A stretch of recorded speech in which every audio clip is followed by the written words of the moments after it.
नमस्कार, बहुत स्वागत है आपका। आप देख रहे हैं दोपहर दमदार। मैं हूं आपके साथ ऋतु ज्ञानवानी। बुलेटिन की शुरुआत बड़ी खबर के साथ। नीट परीक्षा को लेकर शुरू हुआ बवाल थमने का नाम नहीं ले रहा।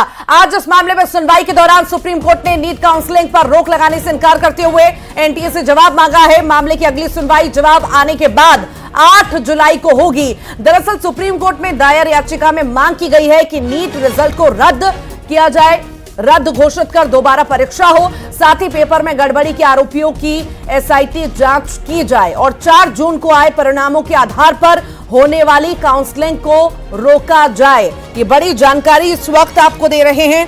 सुप्रीम कोर्ट का आज फैसला इस पूरे मामले में आना था और सुप्रीम कोर्ट ने एनटीए से कहा है, जवाब मांगा है। उन्होंने कहा कि नीट यूजी की पवित्रता जो है प्रभावित हुई है, हमें जवाब चाहिए।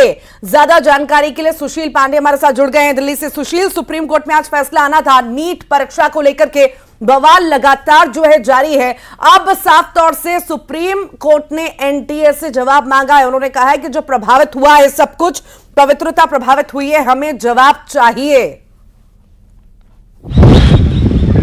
जी बिल्कुल, देखिए इसमें कोई दो राय नहीं है कि सुप्रीम कोर्ट ने इस पूरे मामले में अहम सुनवाई की, लेकिन जैसा आप जिक्र अभी कर भी रही थी कि सुप्रीम कोर्ट की जो टिप्पणी है वो एक बड़े संकेत के तौर पर देखी जा रही है, क्योंकि नीट की परीक्षा को लेकर जो सवाल उठ रहे हैं, छात्रों के हितों के साथ खिलवाड़ को लेकर तमाम छात्र सड़कों पर हैं, उसका कहीं ना कहीं गूंज सुप्रीम कोर्ट ने भी सुना और सुप्रीम कोर्ट ने भी सीधे तौर पर एनटीए से ये सवाल किया कि जो आरोप लगाए जा रहे हैं उन आरोपों से ऐसा लगता है कि जो एक परीक्षा किसी भी विषय की हो, अगर उसमें कोई छेड़छाड़ होती है तो निश्चित रूप से उस परीक्षा की गरिमा पर कहीं ना कहीं ठेस पहुंचता है और ऐसे में निश्चित रूप से जिम्मेदारी एनटीए की बनती है कि वो इस पूरे मामले में अपना जवाब ऑन रिकॉर्ड सुप्रीम कोर्ट में दाखिल करें। एनटीए की तरफ से पेश वकील ने कहा कि इस पूरे मामले में पहले ही एनटीए ने अपने तमाम तथ्य कोर्ट के समक्ष वो मीडिया के समक्ष रख दिए हैं, लेकिन सुप्रीम कोर्ट ने कहा है कि इस मामले में हम आपको नोटिस जारी कर रहे हैं। 8 जुलाई से पहले आपको जवाब दाखिल करना होगा। तमाम जो छात्रों की तरफ से पेश वकील थे उन्होंने काउंसलिंग पर रोक लगाने की मांग की और ये कहा कि अगर काउंसलिंग कर दिया जाएगा तो तमाम छात्रों के हितों से एक बहुत बड़ा फिलहाल कहीं ना कहीं अगर बात करें तो उनके अधिकारों से छेड़छाड़ करना होगा। सुप्रीम कोर्ट ने कहा कि अभी हम फिलहाल काउंसलिंग पर किसी भी तरीके से रोक नहीं लगाएंगे, लेकिन इस पूरे मामले में तमाम तथ्यों को देखेंगे और जांच पड़ताल करेंगे और भविष्य में अगर लगता है तो निश्चित रूप से सुप्रीम कोर्ट कोई बड़ा आदेश जारी कर सकता है। लेकिन अभी फिलहाल सुप्रीम कोर्ट ने किसी भी तरीके से कोई आदेश जारी करने से मना कर दिया है, लेकिन एनटीए से जवाब तलब जरूर किया गया है सुप्रीम कोर्ट के द्वारा।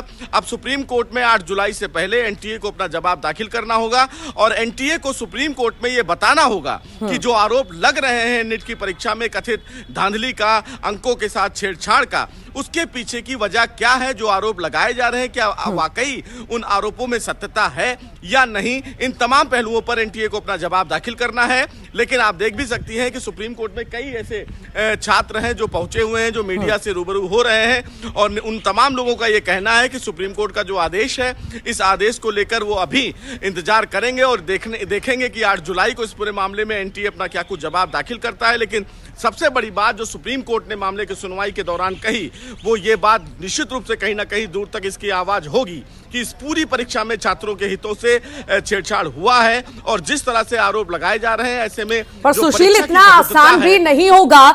एनटीए को जवाब देने के लिए तो कहा गया है, पर इतना आसान नहीं होगा जवाब देना या प्रूफ करना कि नहीं इसमें कोई गड़बड़ी नहीं थी। जिस तरह से छात्रों ने मोर्चा खोल लिया है और कई सारे गंभीर आरोप लगाए हैं, बौछार यहां पर सवालों की, आरोपों की लगा दी है, इतना आसान नहीं होगा। फिलहाल बहुत शुक्रिया सुशील जानकारी को साझा करने के लिए। तो नीट यूजी रिजल्ट जारी होने के बाद ही छात्रों का गुस्सा एनटीए पर फूटा है। सवालों की बौछार, आरोपों की बौछार लगातार उनके द्वारा की जा रही है और एनटीए पर सवाल उठाए हैं, कई सवाल खड़े किए हैं। छात्रों का मानना है कि इस बार परीक्षा में कोई ना कोई गड़बड़ी जरूर हुई है, क्योंकि इतिहास में पहली बार ऐसा हुआ है कि इतने सारे जो स्टूडेंट्स हैं उनके पास फुल मार्क्स आए हैं। आगे बढ़ेंगे और इंदौर का जिक्र करेंगे। बीटेक की छात्रा ने सुसाइड किया है, कमरे में फांसी लगाकर आत्महत्या कर ली। बुरहानपुर की रहने वाली थी छात्रा। शव को एमवाय अस्पताल में भेज दिया गया है। फिलहाल हीरानगर थाना पुलिस जांच पड़ताल में जुटी हुई है। इंदौर का हम जिक्र कर रहे हैं, आत्महत्या का यह मामला है। बीटेक की छात्रा थी जिसे सुसाइड किया है, कमरे में फांसी लगाकर आत्महत्या कर ली। बुरहानपुर की रहने वाली यह छात्रा थी। शव को फिलहाल एमवाय अस्पताल भिजवा दिया गया है। हीरानगर थाना पुलिस जांच पड़ताल में जुटी है कि आखिर किन्हीं कारणों से ये कदम युवती के द्वारा उठाया गया है। फांसी लगाकर आत्महत्या युवती के द्वारा। अब जांच पड़ताल हो रही है कि आखिर क्यों, किस स्थितियों में, परिस्थितियों में ये युवती के द्वारा ये कदम उठाया गया, अपनी जीवन लीला समाप्त कर दी गई। ज्यादा जानकारी के लिए सहयोगी मिथिलेश हमारे साथ जुड़ गए हैं। मिथिलेश, फांसी लगा करके आत्महत्या युवती के द्वारा, क्या कुछ है मामला? शुरुआती जांच में क्या सामने आ पाया है?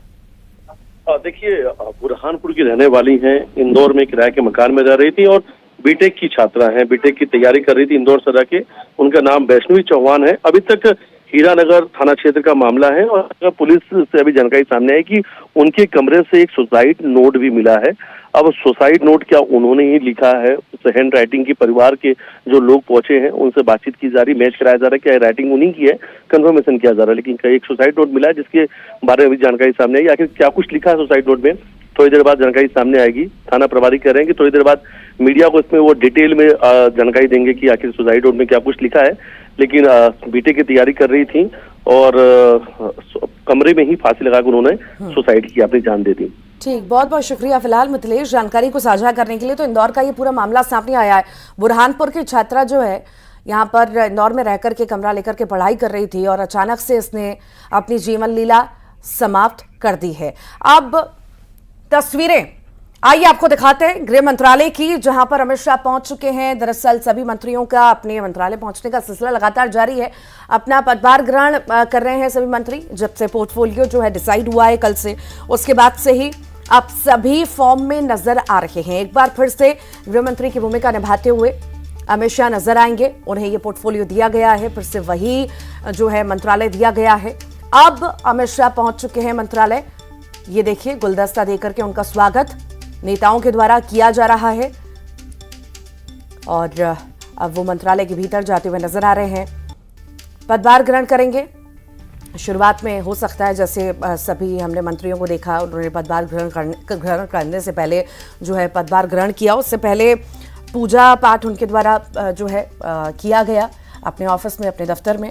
शायद ऐसी ही प्रक्रिया में कुछ नजर आए, पर उससे पहले ये बेहद ही खास तस्वीरें जब गृह मंत्री का स्वागत करते हुए सभी नजर आ रहे हैं। नेता, दिग्गज नेता वहां पे सभी मौजूद हैं और गुलदस्ता देकर के उनका मंत्रालय के बाहर स्वागत किया गया और पदभार ग्रहण अब किया जाएगा अमित शाह के द्वारा। दूसरा कार्यकाल ये उनका रहेगा। पिछली सरकार में भी वो गृह मंत्रालय संभाल चुके हैं, अब ये तीसरा कार्यकाल है। इसमें भी गृह मंत्रालय संभालेंगे। बड़ी जिम्मेदारी उनके पास रहती है और अब जो चूंकि दूसरी बार की बड़ी जिम्मेदारी उन्हें मिली है, तो कैसे निर्वहन करना है, इन सभी पर विचार विमर्श तो होगा ही। साथ ही उससे पहले ये पदभार ग्रहण और उससे पहले हो सकता है पूजा पाठ का सिलसिला भी हमें देखने को मिले। उससे पहले की तस्वीरें मंत्रालय के बाहर की, जब अमित शाह पहुंचे, उनका स्वागत किया गया गुलदस्ता देख करके। पर इसके बाद क्या तस्वीरें होंगी जब पदभार ग्रहण करेंगे और अपनी कुर्सी पर बैठेंगे, वो भी तस्वीरें आपको लगातार हम दिखाते रहेंगे। और आइए अब बारी है सुपरफास्ट 100 की। धार में पीवीसी पाइप फैक्ट्री में लगी भीषण आग, शॉर्ट सर्किट से आग लगने की आशंका। पीथमपुर